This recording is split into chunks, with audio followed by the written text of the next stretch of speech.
Hey, you remember those shirts? We still have them. You should buy one. They're still there. Not for much longer. They're going to go away soon. They're going to go away, and then they're going in the vault for forever, most likely. Yep. Oh my God. And then you'll never be able to get them again. The proceeds go to helping us SoundCloud, because we can't SoundCloud without money. Yep. Thank you. Hello, we are Hannah. Echo. And Crystal. And this is a news, culture, and current events podcast from the perspective of 3 YouTubers. Crystal. Echo. What are you salty about today?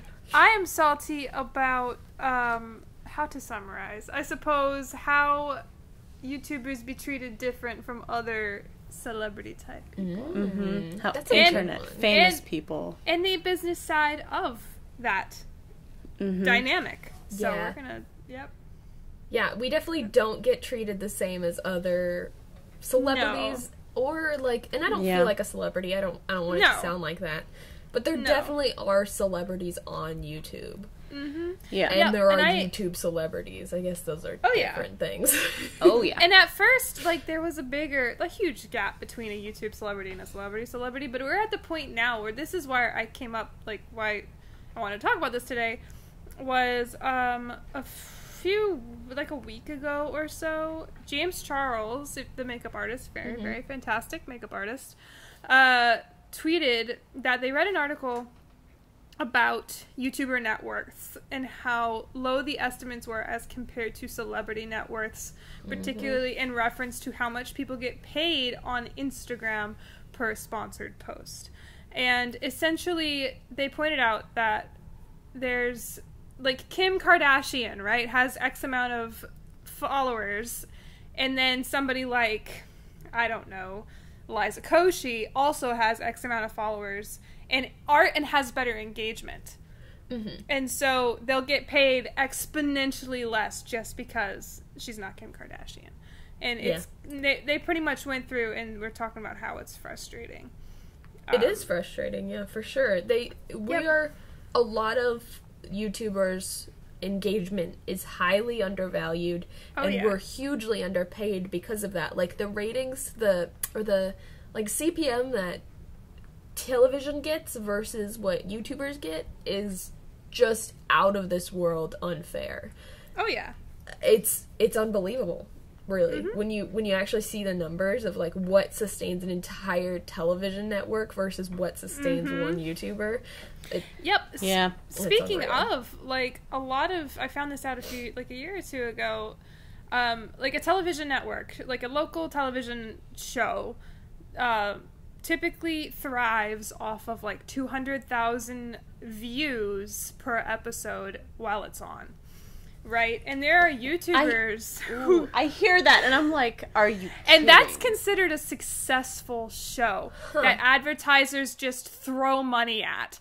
And then we're here on YouTube where Philip DeFranco gets an average 1 million views a day, and then if he doesn't get that, it's like YouTube suppressed my videos or something like that. Well, and it's true. You know, and he still gets like 800,000. And he still gets he still gets demonetized, suppressed, and has a harder time finding sponsorships than somebody like a regular news channel who doesn't even pull that nearly as many numbers. So I guess for those of you from, like, not familiar with the business standpoint in internet marketing, typically an advertiser will throw money at stuff because they want you to buy their shit. And if they throw money at a person with a lot of followers but no engagement, or somebody who has fake followers, they're not going to do it, because it's obvious that you have fake followers because they're not engaging with your content. The sad thing is they do, though. They do. They totally do. Maybe they're just not realizing it. Yeah, they don't do it as often, but they advertisers make stupid decisions. I'm just going to throw that out there. They really do. There's a solid chunk of advertisers who make stupid decisions, and some of them are waking up and realizing that the internet is here to stay, and that we have power over people. I don't know. Not all advertisers are like ignoring this, but some advertisers are sleeping on the internet. Well, exactly. It's just a little bit of bullshit. It's like, oh, well, everybody knows who this is, therefore they care. But just to read James Charles's 2 tweets, just so you guys can get the full argument. Yes. He had tweeted, like, this is an article, blah, blah, blah. And then he said, if you think about it, what are the real differences between typical celebrities, quote-unquote, and big YouTubers? They both have talent, they both have millions of people watching, both do endorsement deals and can sell product, both get press, and both get paid a lot. I'm curious to hear everybody's input. The only major difference I can see is the pay gap and respect.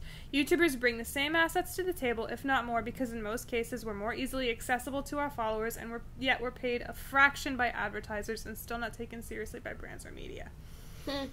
It's true. Also, we're completely self-made, and like that's what I was we are the say. one-man band of media. Like we don't have. Some people have editors. I'm not going to say that we don't, but like most a of lot them of YouTubers start don't. with it though. If you do have an editor, you probably didn't start YouTube with an editor unless you're just crazy rich, which is like, get off of YouTube. What are you doing here? There's better ways to use your money. I think especially the animators, crazy undervalued for how many skill sets you have to literally make an animated video from scratch with your voice, your characters, your script, your drawings. In like a week to 2 weeks. It's like the crazy. deadlines that they follow. I don't know how they aren't dead. It's I mean, crazy. they are, I think. And the expectation advertisers have for, like, whenever they do work with a YouTuber, I've worked with some great advertisers, and I've worked with some not so great advertisers. Some of which, you know, that you don't even blink at. They email you, and they're like, hello, wrong username. Ugh. I hate it when I get that. When they use, like, my old channel name. Oh my god. I would like you to unbox this makeup and use it for an entire video. I'm like, 1, I don't do reviews. 2, I don't do unboxings. 3, that's not my name. 4, did you even watch my channel? I like it when they act like they did. And they'll put, oh my god, I always get this email. Oh, they're like, oh, blah, blah, blah. I love your content. Yes. Like, I love your content. Or even if they pick out, like, a specific video, it's, like, the weirdest video. Like, I loved your Drawing 21 Pilots video. And it's from, like, 3 years ago. And I'm like, what the hell? I've got one that was like, I love your lessons. Lessons. Oh my god. I was like, oh, you found one of my how to draw videos, and that's all you think I do. Yeah. Brands are cool. Honestly, it's a little sad because it's not just with YouTubers, brands in general don't want to pay for anything, ever. As a freelancer, I found that out the hard way. Yep. They just don't want to pay you for shit. They want all of the sales and all of the everything. They want all of the success, but they don't want branding, they don't want design, they don't want marketing strategy, they just want success, and they don't want to pay for it. And that's just, it's the same thing here. They try to advertise on TV, it doesn't work. They try to advertise, blah, blah, blah. So somebody in their lives finally says, you should do influencer marketing. And they're like, well, how about I just send them free stuff, and then they can just make this video to my specifications, and then I will make all of the money. And that's not typically how it works. So then brands who, again, don't want to try, see like, oh, Kim Kardashian, we have an advertising budget. People like her. Throw money at her face. And they're like, I know who she is. Yes, exactly. So brands are almost always very disconnected and do not value what we do. I've only had one. That's the right super word. Disconnected. That's the word I'm looking for. Yeah. It's so disconnected. I've only had one brand. I don't know about you guys, but I did a brand deal with this place, Production Crate. They asked my fee, and I was like, it's this much. And they didn't even blink. They're like, got it. Awesome. Thanks. Like, we'll pay you. And I was like, oh my god, I didn't have to argue with you and justify my worth. And then they're like, once your channel, grows again, or if you get like a huge hit, we'll partner with you again once you have new people in your audience. And I was like, dope. Like, it's so nice and so rare to have people actually value what you do. Right? Yeah. Also, when people do value your worth, I feel like I've had it happen like once, and I get very like, oh, I'm not worth that much. I recognize I'm worth that much, but I'm not worth that much. Yep, same. I think it was Best Fiends. They pay a lot more money than I'm used to, and it's still, I still don't think I got paid what I should be getting paid, like, based on regular rates that people get paid. Yeah. But it was still so much more than I'm ever used to, because I usually I undercut myself, I do. I just, Same. I hate negotiating, I hate business talk, and I think my stuff is trash. Honestly.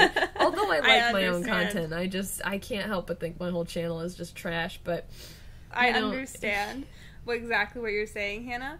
And I think that it's difficult to value yourself when brands don't really value you all that much. Which kind of leads into the whole celebrity versus YouTube celebrity thing.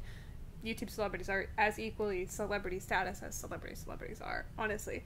And I actually had I tweeted about this the other day, that as much as it's awkward and weird to not undercut yourself, I think it's important to try your best to not do that, because then it devalues other YouTubers who are smaller than you. So. You're right. So I've come across this issue myself, where like a brand will approach me and be like, "Hey, we want to do a thing." And I'll be like, "Okay, this is my fee." And this is Amino Echo. Amino did this. They hit you up. They hit me up too. And I know they took you on or whatever. I don't know what you offered to charge them. You don't need to tell me. But I had emailed them back and they're like, yes, we want to work with you. I was like, cool, this is my fee. And then I didn't hear back from them for a few days. You're like, oh, I got this thing with Amino. I was like, okay, great. And then they got back to me and they're like, you're out of our budget. And I was like, no, the fuck I'm not. You're Amino. Yeah. I was like, no, you're not. I've done 2 sponsorships for Amino, and I don't know if we should be like shit talking a company, but no, I'm not shit talking Amino. No, I understand. It's a good example of they're great. Yeah. They're a great. Just talking about a relationship. Not sponsored, obviously, but we do. Yeah. I do enjoy them. It's just a great example of how a company will be like, well, if so-and-so, if I can get this person who's so much bigger than you for this much money, and you're charging about the same amount, why would I give you money? Yeah. When it's just what I know I'm worth. Yeah. And so that trickles down. So you have like big YouTubers only doing that, going down, and then the next tier only doing that, and then going down and going down and going down to the small people can't even fathom doing sponsorships, like people who are in like the 5,000, 6,000 range, when they technically can. They totally but can. Brands won't, because people on top, the trickle down makes it so brands are like, oh, well, they're not worth anything, when they're actually worth so much more, because people on top won't charge that anyway. Yeah, you're right. It's like this. I definitely undercharge them. Yeah, for sure. Yeah, I really did. I also really liked drawing Amino, and I do this sometimes, where if I really like a product, I'll be like, yeah, you can pay me this, that I would never normally accept. Same. Sometimes it's like 10 times less than I've been paid before for like the same thing. That happened once. It depends on how much you like the product, honestly. Yeah, that is a huge thing. That's another thing, like, I feel like most YouTubers are like this, where they will never endorse a product that they don't like or won't use, but there's still, like, there's that, like, I really love this, but I just kind of like this, and you can do a sponsorship for both of them. Yeah. And, yeah, I don't know. It's like I'd be willing to pay paid slightly less if there's something I'm obsessed with. Oh, yeah.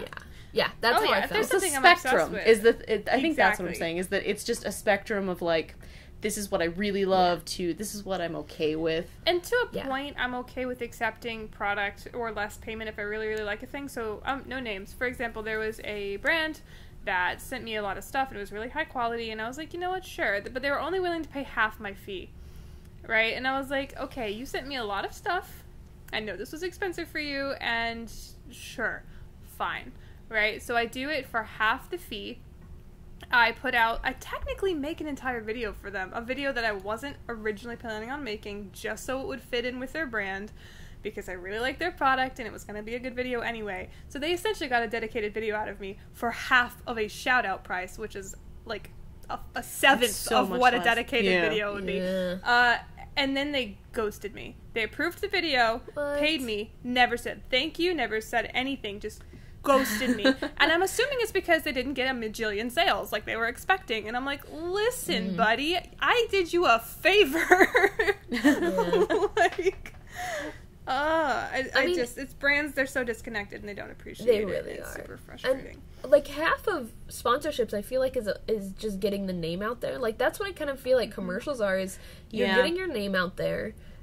I don't know, it's brand recognition as well. Like, you're just trying to get people to know that your product exists. I can't even tell you how many times I haven't had too many talks with sponsorships, like, because once they're like, no, we won't pay you, I'm like, okay, bye, Felicia. But my argument is, it's like, I can't tell you how many times somebody like Jax Films has been like, oh, this is a thing, or Philip DeFranco's been like, oh, this is a thing, and I'm like, oh, okay, and like, I don't use it, and then like time will go by, and I'll be like, oh yeah, didn't Phil talk about this thing, or didn't Jax Films talk about this thing, and then like I'll Dollar Shave Club. Yes, like Dollar Shave Club is like, I don't use them, but I know who they are, and that's what matters about them. These people want sales, they want conversion, they want numbers, and I'm like, you want a lasting brand. You want brand recognition. That is what you're paying for here. The more people can be like, oh yes, I've heard of that before, the more they'll think of you and go back to you when they need you again. And it's just so many brands don't understand that at all. Like, half of the people... so important. It drives me. I'm sorry. I get really mad about it. No, I totally understand. It's like basic economics that people don't get. I guess it's, I don't know, it's like marketing economics. They kind of go hand in hand. It is. Like, Casper Mattresses markets a lot in the things that I watch. And I was like, I don't need a mattress, I don't need a mattress, I don't need a mattress. And then I needed a mattress. And guess who I fucking went to? I went to Casper Mattresses. I was like, let's see what they got. Because I've been hearing their name a lot. And people I like... And that's a difference, too, is commercials on TV. No emotional attachment. Not one whatsoever. But when who I feel like is a friend, like I kind of, even though I've met Philip DeFranco one time, and he will never remember me, not a chance in hell. I think I told him that I thought his child was the cutest, and he was like, he's gonna get a big ego. And I was like, I love you so much, I love you so much. What was I gonna say? Oh, I trust him.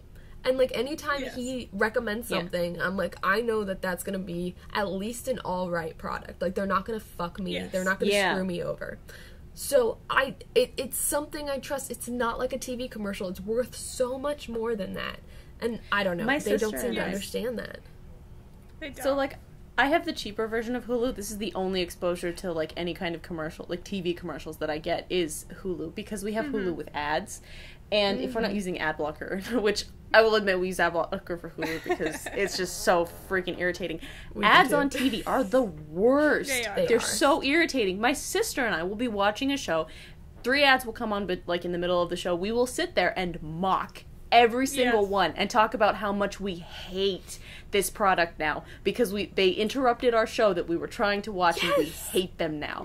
And it's like it's like negative brand recognition. I have some companies. I hate them. I hate their commercials. If you have a bad commercial and you're interrupting my show to show me a shitty commercial, I will never buy your product. And I make a point to remember, like Jack in the Box. Fuck Jack in the Box. They have stupid commercials. Dude, Honda's commercials are the worst. And Toyota. I hate Toyota. Oh my god. God. All of their fucking commercials irritate Ford the too. shit out of me. Oh man. I have a couple brands. Car commercials are the worst. Yes. Ugh. They all stink. I understand. Not I agree. A fan. And it's just, for people who went to college for media psychology and, like, getting into the psyche of what people care about and, like, they're so fucking bad at understanding what people want and like. It's changed like, so much. Like, it's true. It what really they this is why the like... Yeah. Like, the marketing team for, like, Dollar Shave Club and Best Fiends and, like, Casper Mattress and all these, like... all of these brands that we know, like, by heart, they have good advertising. They have good teams because they understand the internet and how people are attached to personalities. And that's exactly what James Charles was talking about. He's like, people don't, like, they'll like Kim, but they don't know Kim. She doesn't sit there and respond. No one really cares. Yeah, you know what I mean? She's not going to sit there and have a meetup. You know, like, in Venice Beach. She's not going to do that. James Charles will sit there and probably have a meetup in Venice Beach or whatever. I don't know what James Charles does. But his sister Sassy and I enjoy him. So that's all I know.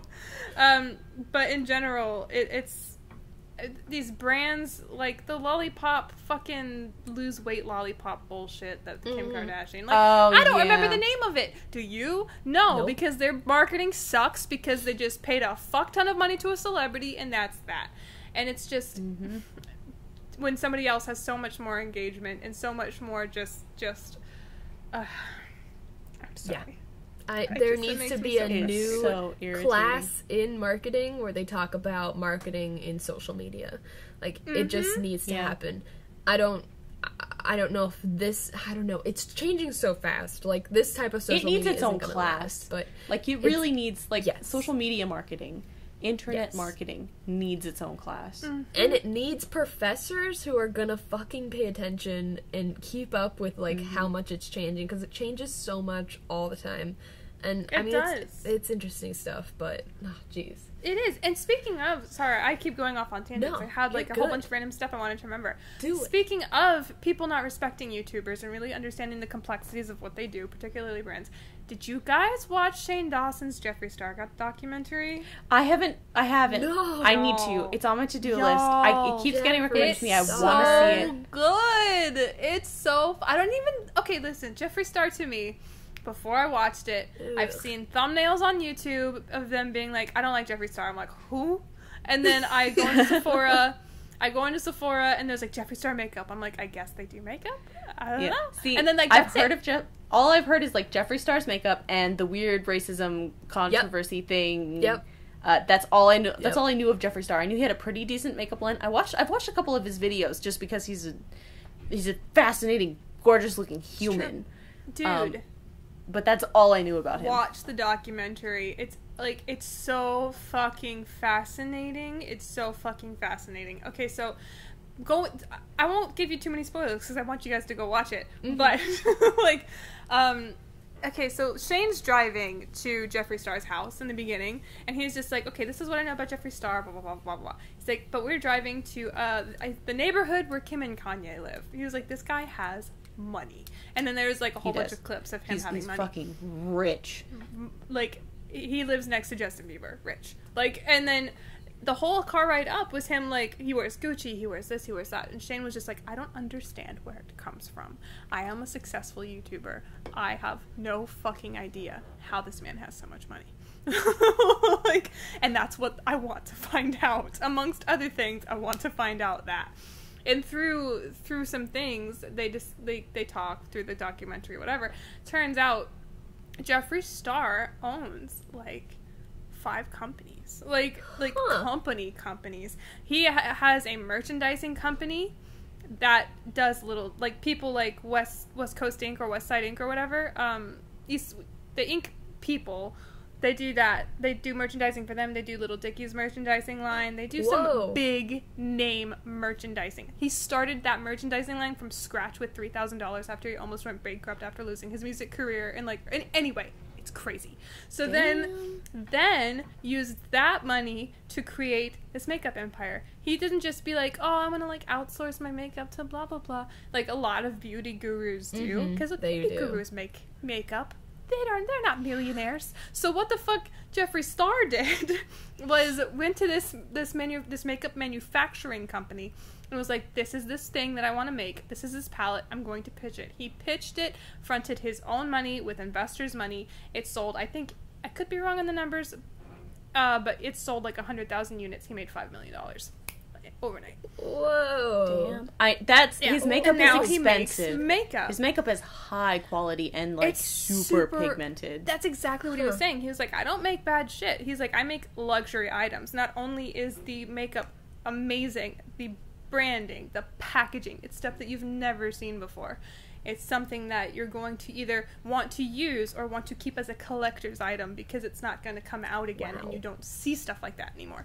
He has real estate. He has apartments and homes and houses that he rents out, that he manages. He said he has 100 employees. He has 3 assistants. Like, wow. Like, and apparently all of this was hidden forever because, you know, he didn't think people cared and people judge him all the time and blah, blah, blah, blah, blah, blah, blah. The documentary goes into all of the logistics, but your boy is an entrepreneur. He's a mogul. Like, he's self-made, like, mogul. And he's so successful. And if you had asked anybody before this, they would have just been like, oh, he's just a racist guy who makes makeup. Yeah. Like, yeah, right? much. That's what I thought. He's so... That was... The one other thing that I knew about him was that he had a lot of money. Because he got a bunch of crap because there was someone who...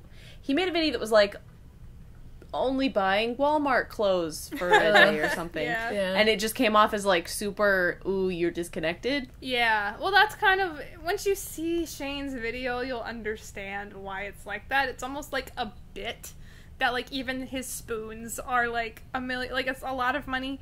So it's kind of like, oh, I'm wearing Walmart, because it's like, he never ever does that. Anyway. Okay, I have a question for you guys. Yeah. If you had that much money, would you live like that? No. Because I would can't not. imagine Actually, living like that. I was watching it and I couldn't. It's exhausting. I would obviously splurge on certain things. You know what I mean? I would probably have 2 homes, one on each coast, just so I can be near friends. I would probably... But it would be like... They wouldn't be mansions. They'd be like apartments. You know what I mean? Like cute little apartments. Okay, with like security. I'm going to reveal something real quick. My dad has a lot of money. Like a lot of money. I don't. My mom doesn't, who I lived with, grew up with. But my dad has a lot of money. And he has had some very large homes. To me, it has always been so unsettling. Yes. Large homes are so unsettling. Yeah. Super it's so creepy. uncomfortable. I don't like them. I've seen too many horror movies. I don't like it. I've never been a fan of big houses. Big houses or big houses with big windows. Oh my god, I feel like somebody in a mask is just gonna come up to the window. I can't. I hate it. That's why I'm like, I'm safe in my little apartment. Like, I just want... Okay, personally, I like houses, like, general, like, 3-bedroom, just, like, stereotypical houses. Yeah. But that's mainly because we have dogs and we need a backyard. Yeah. That's fine. Otherwise, I love apartments. Also, I'm a very, like, roommate person. Like, if I'm left alone, I will fester in my own thoughts. I prefer to live with people. Yes. I understand. I really do. I couldn't. If I had that much money, I would have, like, an entire stock, just an entire closet full of Lush products. An entire, like, you know, just, like, the random shit that you think about buying, I would buy it, but it wouldn't be, like, Gucci. It would be, like, this independent Etsy artist, like, that I want to support. That's why I would just buy their whole stock. Like, I would buy so much cosplay stuff. Oh my gosh, so much cosplay! Oh my god, that's such a good... See? I would have I would just buy, like... I'd be buying, like, a kiln and stuff so that I could, like, make pottery and, like, have art supplies. Yes. That would be my thing. I'd have a studio. Yes. I'd probably build a backyard studio so that I could just have, like, a workspace. This is... Yes. See, but that's, like, where our dreams end. You know what I mean? Yeah. This guy you know what I would do? Ooh, if I had, like, so much money... I would love, and this is just the thing I was thinking about earlier, I would love to start a network and make our own cartoons. Oh, fuck yeah! Can we make our own, like, Cartoon Network? Yeah. If any one of us gets, like, super unreasonably rich and just has, like, unreasonable disposable income, let's make a network. Yes. Fund our own cartoons. I'm so here for it. It's hard to fathom just how much money how much money that is. Because I'm thinking, like, really, the craziest of my dreams isn't all that crazy. No. And then Jeffree Star has a closet. You'll see. There's an entire closet. And then Shane was like, really, how much money is worth of the stuff in there? Which there's, like, a keypad. They're building, like, a safe. Like, it's a big deal. And he was like, I don't know, like, this is the play money. It's like what I use when I don't know. It's like $7 million. Worth of shit in a closet. Oh my god. Worth of shit in a closet. Do you understand? End that my amount life. of wealth is just tired. so unfathomable. Especially because, like, I spend a solid amount of time with some pretty poor people, and I'm just like... I know. Oh. I can't. I don't... What? My dreams end after I've spent $1 million. Like, you know what I mean? Like, see, I'm out. I've thought about this so many times. If I had $1 million, I would budget it out to the penny so that I would never have to work again. No, that's my fucking dream. If I just was given $1 million, I would probably invest in real estate to make more money. So I would buy a building in Manhattan, deck it out, rent it out, and get that money back without having to do shit. Mm-hmm. That's what and then I'll constantly have more money coming in. That's what I would do if I had a limited amount of fancy money. Because I want to get fancy more. Money. That's what it is. It's fancy money. But anyway, the whole point of how much money Jeffree Star has was that this is a YouTuber who came from nothing, right? Who created this empire of stuff, and brands still don't take that seriously. That's nuts. Yep. Yeah, I think if anything, it's way more valuable to have a YouTuber sponsorship brand deal. Like it's insanely valuable. This kind of leads us into like a ton of like medium-sized YouTubers. Yeah. If you can have just like a ton of slightly smaller YouTubers repping your product, that creates brand recognition. Yes, absolutely. Yeah, for sure. And medium-sized creators often have like really loyal subs too. Yeah, like, that seems to be the case. This kind of leads us into the idea of how you okay, so some YouTubers act like celebrities. Some YouTubers definitely don't. Oh, so this is where the kind of communicating with, like, especially from our end, if we're gonna try and have a collab or like a, I don't know, any kind of deal, like, it's kind of like a business deal, but it doesn't... I was trying to explain this to PBS the other day, and I just couldn't. I was like, it's just kind of friends chilling out online, but some of your friends are really, really more famous than you. And you try not to think about it or talk about it, but it's really, really evident. Yes. And it's looming. It looms over your head. If they're genuinely good people, then they'll still hang out with you and do collabs with you, but sometimes they aren't. And they won't. And I was trying to explain it. It's just crazy dynamics that you just can't explain. And you really can't help but think about how much more powerful and celebrity some of your friends are. Oh yeah. And it's not the most fun, I wouldn't say. No, it's like not. People you have a lot in common with that you just want to hang out with, and you're like, ah, shit, you're so famous. Fuck, you're so famous. Oh, that sucks. Strange. I know that feeling. I understand completely. Well, one, you two are both like exponentially larger than me. No, but that doesn't. I mean, like, it's not the same. It's just numbers. We all have the same fan base. We all have, especially in this space. Obviously, we have the same fan base, but sometimes, like, I don't think about it ever. But something will happen or whatever, and I'll just like get a surge of something on Twitter or whatever, and I'll just realize just how many more numbers there are, and I'm just like, fuck. Like, I think about it in the grand scheme of things just for a moment, and you have that little like moment in yourself, and you're like, well, fuck, that's a lot. Like, or like when you're hanging out with big, like, oh, my brain's getting so gridlocked because I'm getting so upset. I can continue. It's nobody help her. Nobody help her. Let her do this. Echo, you think about it. You think about it. I got more. Brain, Echo. I got more. Anyway, I was gonna say, the longer I'm in the YouTube game and the more friends you make, you know what I mean? The more you make friends with people who are friends with other people. So, for example, I'm friends with you two. You two both know people in the London community and in the YouTube, like the animators community. And I'm now becoming really good friends with Pat from Life Noggin. I work for Life Noggin and I animate, so like we're chatting frequently, and he knows a lot of people. You know what I mean? And just, I'm starting to see that I'm actually only one step away from a lot of YouTubers, really. And then, like, it's a little crazy to think about that I'm just one person saying, hi, this is Crystal, to so many YouTubers. And then you think about just how intimidating that is, because they are technically famous. And it's like, that's weird. It makes me want to throw up. I want to be friends with the odd ones out more than anything right now. We have so much We in will common. go skating together. But he would be friends. Please. But I'm sure he wants to be friends with you too. So much more famous than me. It hurts to think about. We have so much in common. We would Please, get come along to so Phoenix. well. I'm almost Come to 100% Phoenix. sure. Come visit me. You I can want sleep on to my so couch, bad. and I'll be like, Oh my "Yo, God. dude, James, let's go skating," and Adam and everyone, and we'll just go to Skateland. Yep. Let's go Real to Skateland talk. or bowling. I need to just go to the West but for Coast. real. Okay, you know what? Come sleep Let's on my do couch. this. We're not gonna do this on the podcast, but I'm gonna do this. Afterwards, I'm gonna let's do plan this. this shit. Okay. Please, let's do it.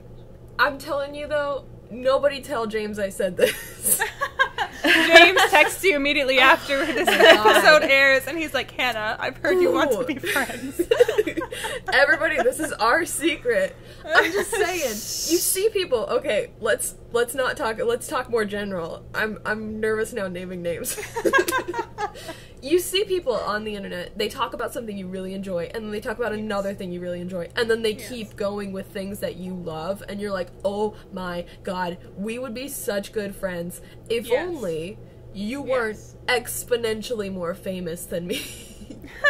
And I know it's not like, again, James, Jaden, a lot of the animation community, they are so down to earth. Like, nothing against them. They are the coolest people. They really are. But It's not their fault. They're famous. Yeah. it's not their fault, but it's just a thing, and it is the worst. And it's like, Yes. you just can't be normal. No. You can't, I can't. I understand. Oh my god, I can't, like, even sass. I'm like, I start sassing and I'm like, oh my god, I'm so sorry. I'm so sorry. I I didn't kinda mean a feel- word of it. You know how Potato is? Where he's like, he Yes! sasses and then he goes, oh my god, I'm so sorry. That's oh my how I god, feel. that's my favorite thing. He I is- love it when he does that. Is such a bean. Oh my god, Potato I is such a love bean. it. I know. But I that's agree. how I love feel. Potato. That is how I feel when I talk to famous people. Famous YouTubers. I say something sassy and then I go, oh my god, I'm so sorry. That's the best. I love you the so best. much. I did not mean to sass you. Let's think about it this way. Okay. Our lovely, lovely people like Char, Victo Doodles, Potato, Scott, Yes. Um, yes. all of the other ones, so many people. We love them all so much. Yes. I would Mortal's do anything, I mean, within reason for them. Like, if I could. Yes. Yes. If I could do something for them, I absolutely would. Like, if they wanted to collab with me, like, a lot of things I would do for them. And it wouldn't be like a favor, it would just be like friends. And I don't know. I've thought about I that. can't It would be I can't cool. do that though. Can with we other get people. like Char or like Potato on the podcast at some point? Hey, Can we just Scott, have, like, you want to be on our podcast? Hey, Char, you Hey, should Scott, totally be on you're our podcast. Hey, Scott. Be on our podcast, Scott. And he has a We great know voice. you're Have here. you heard Scott's has a voice just beautiful disembodied voice. from his body?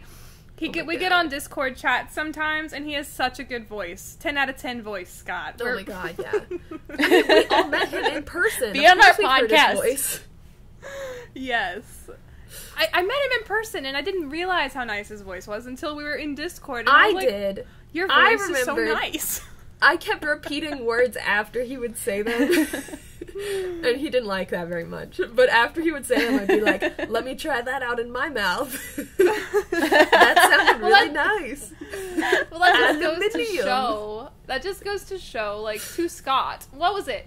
Okay, so one time we were in Discord, right? And Scott was just like, "Hey, Crystal, how do you not get super big-headed and mean because you're so famous?" And I was like, "Who the fuck are you talking to?" It's Me? easy. I don't Like, are think you I'm talking to famous. Me? Yeah, I don't feel even a little famous. Not And then even honestly, a little bit. Same. I bet you a lot of the people that were intimidated by feel the same way. They'd be like, "Whomst? This one right Yeah. here? I don't know what you're talking about." And yeah, I don't think. I think it's fine. You should be friends with the odd ones out. Is the moral of this story? Oh my god. You have no idea how much I want it. Ugh. End my life. Please plan a trip to Phoenix. Come visit me. I'm gonna do it. I'm going to This is visit just Ash like- at some point. and Chloe's coming from the UK for like the end of November. Chloe's flying out. Nice. She's coming out because like so she wants to come for Thanksgiving because I want to say it's possibly because the flights are cheaper and because it's not a British holiday. Yes, it's easy to like fly over. Mm-hmm. So yeah. So she's gonna come over and experience, and we're gonna have like a real Thanksgiving. I'm really excited. Oh, that's We're gonna actually cook all the like last year we made like eel and octopus because we just like were making whatever random stuff we wanted to. Yeah, and this year we're gonna have like a real Thanksgiving, which is gonna be like the first year we've ever attempted real Thanksgiving on our own. I'm excited. Like so now that we've like humanized everybody in the whole world, or tried to at least. Mm-hmm. Let's put this in reference when they try and humanize celebrities, and it is just the dumbest thing you've ever seen. It doesn't work. It doesn't work at all. Okay, so celebrities are not the nice humans that you see in front of you today, or here in front of you today. No. Celebrities are... I heard Bo Burnham talk about this once, when everybody was making fun of Kristen Stewart for being weird in front of a camera. And Bo Burnham was like, listen, you're sitting up here on a talk show, there's this old-ass man in front of you who's got an inch of makeup on his face, and you can see all of it, and it's disgusting.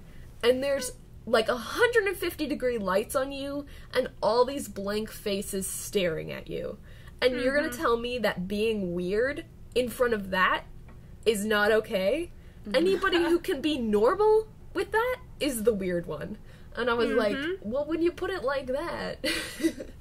It's all true. of these, like, celebrities, when they tell the story of, like, haha, my child did a silly thing. Or, I threw up. I don't know. Something humanizing. See, I feel like this is why, what's her name?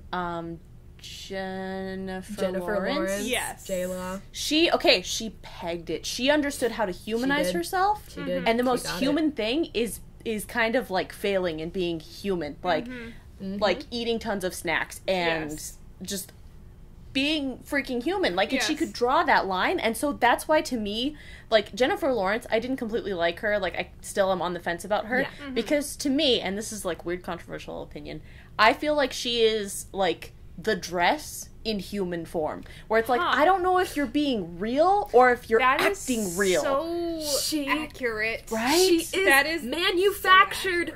She is manufactured like genuineness. I really feel like she... And it's just such a contradiction. Yes. I know. Remember when she fell?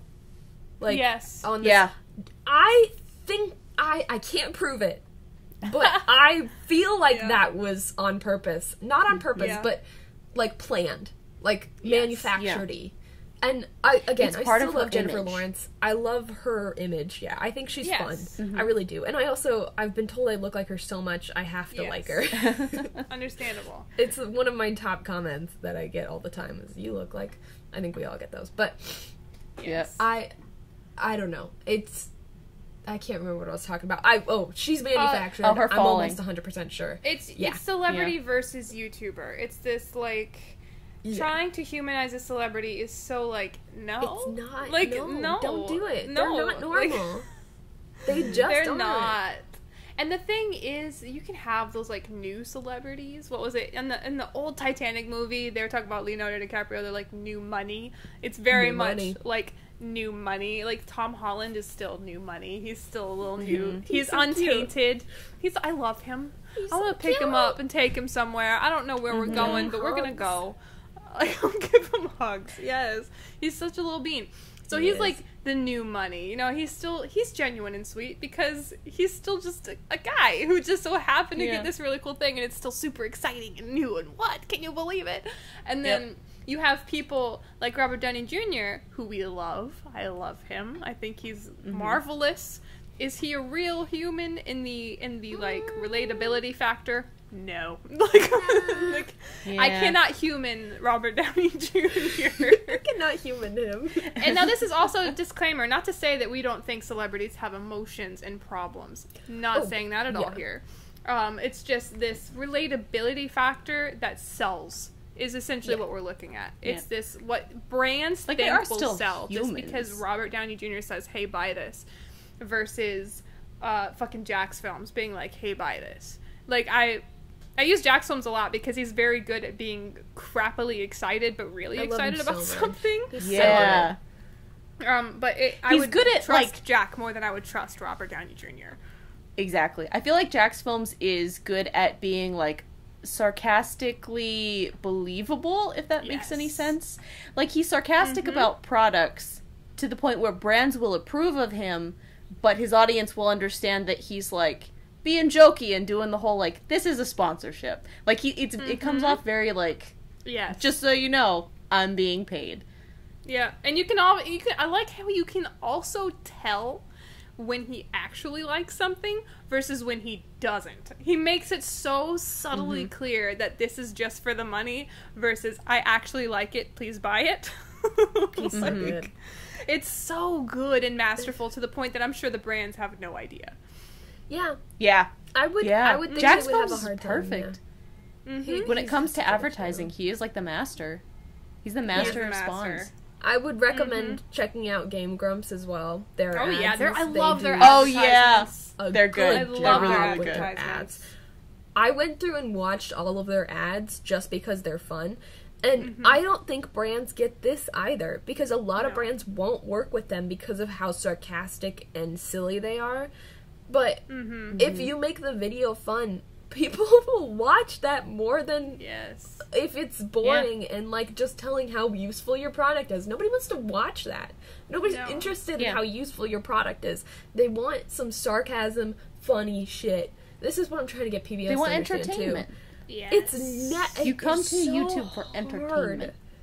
It's so hard to get traditional media, traditional brands, traditional whoever the fuck. Well, that's why everybody hates TV commercials, because they're like, this is why it's useful in 60 seconds. Go. And it's like totally just informational. Like, I don't give a fuck. Like, let me watch my show. But then if you have somebody who we care about, somebody who's, like, interesting and funny and engaging, who we trust, who we could feel like we could walk up to on the street and be like, hello, and they would be just a person telling me they like this thing, I'll use it. But brands will not dish for that, and it's so frustrating. Their brand's version of, like, entertaining is, like, oh my god, what's the word, like, kitschy, or, like, oh my god, yeah. It's very, like, look at these kids doing things. Look at little children talking about how great our product is. Isn't it cute now? And it's like, no, it's not. This is boring. This is kids doing an ad read. Yep.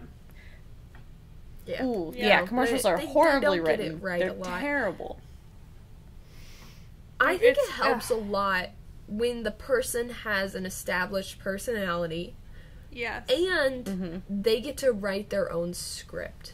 Because I don't think any actor ever gets to write their own script on TV. No. Like, very rarely, at least. Very rarely. I mean, unless they have their own TV show, which is, like, they've made it to a certain point if they have their own TV show. But anyways, I think that helps so much to make it genuine. I mean, that's all we want, is just something genuine. I say it so much that nobody gets it. Come to think of it, that's probably why Brooklyn Nine-Nine and Atlanta are so successful, because they're written by the people who produce them and acting in them. Like, Andy Samberg produces, writes, and acts in it. Parks and Rec, too. Parks and Rec, yes. Like, the ones that really stick out are the people who really understand, like, the humor and the personality and Bob's Burgers. They let them all just sit in the same room. Like, brands don't realize that when they are hiring a YouTuber to rep their product, they're also hiring a writer and a, like, cinematographer and like all of these different things in one go, and they still want to pay us less than they just would the, like, endorser. Yes. Yeah. Exactly. It's neat. So we just complained about brands for like an hour, and then I gushed a little bit in the middle. I don't regret it at all. So that's cool. I don't regret it either. I'm just wondering what we just did. Well, I mean, if a brand cares enough to listen to our podcast, hi brand. Hi brand. First and foremost, totally sponsor us. No, really. If I am approached by somebody who understands how the fuck the internet works, who understands the value of just exposure, who understands the value of my opinion to my audience and who understands the value of not just spewing facts for 60 straight seconds and then doing something completely unrelated, I will make you money. Like, I will make you I will make you recognizable, I will make people like you, I will make people care about you, and you'll be way more successful. Like, you'll get the golden package if you just aren't an asshole. Like, it's really not hard. It's a low bar. It's a very really low bar. It's a low bar. True. And the thing is, like, I've worked with a person that I used to freelance with. I worked behind the scenes, assisting somebody who wanted to try to do marketing or whatever. And I would just watch, as I would be like, you need to pay for that. And then they're like, I'm not going to pay for that. And then they're like, okay. And then, like, I'm like, well, just in my professional opinion, this would make you more successful and this would give you brand recognition. Well, I'm not going to do that. Okay. And then months would go by. Why isn't this successful? You're supposed to be doing this. I suggested we do this 6 months ago, and you said no. That's not why it's not successful. Sure, Jan. Sure, Jan. Sure, Jan. Like, oh god. I've actually had somebody, that same person, say to me, well, I think we just need a professional's opinion. I'm like, excuse? Like, I graduated with a 3.9 GPA and a bachelor's of science in fucking media communications, built an audience from nothing. I'm a designer, writer, cinematographer, animator, artist. Like, don't tell me I'm not a professional. Like, hell yeah. That's my positive. Like, that speech right there. The only reason you're not a professional is because the brands don't fucking value Oh my god, yes. That's why I'm not a professional, is because they don't let me be one. For fuck's sake. Let me be. They'll barely let any of us be one. That was good. Thank you. I'm serious. It makes me mad. Like... all right. I take that speech as my positive. I also have one more positive. Another gush. The Odd Ones Out book. That's all I'm gonna say. Oh, it's just really, James really good. His book. It's really lovely. I got it, of course, and it's very good. Nice. It's really nice. Okay, nice. that's all. That's my last gush. I promise. I'm here for it. I'm completely here for it. Okay, so is that the tea, guys? Is that the salt? That was my salt. Echo, do you have a positive? Do you have a happy? I will admit that there are some good brands that I have worked with that definitely understand the internet, that have great marketing teams. They do exist. There are good brands out there. Yes. Some of them, not so much, but there are good brands out there. Mm-hmm. And I'm also looking forward to brands who get it. It's kind of like the whole evolution of Viacom, how, like, 10 years ago they tried to shut down YouTube, and now they're, like, trying to buy YouTube. That's another thing. The good brands are slowly increasing. Like, they're catching on. They're behind. They're catching up. They're still kind of sleeping on it, but a lot of them are catching up. And I guess for just, I know we already had my positive, but just as my suggestion, if you do any kind of anything on the internet, whether it's with brands or where it's a company who's hiring you as a freelancer or whatever, don't devalue or yourself, and understand that you need to make them grow. You need to make that happen. If you try to baby them into, like, yeah, I'll work for less, and yeah, I'll devalue myself to make you the blah, blah, blah, because I need money, they're not going to grow up and realize how to stop being a shitty brand. So value yourselves. You're important. You're great. You are talented as fuck, and everybody loves you. And they make them realize that. Yes, I like it. I like it too. That's good. That's good. I feel think that's good positive. Do you want to say our platforms? Yes. You can find us every Monday, mostly, on iTunes, Google Play, YouTube, and SoundCloud. And our handles are... at Happy Panda Party. At Echo is Weird. And at The Crystal Joy. And remember, friends, the human body cannot survive without salt. Thank you for listening. Bye. Thank you.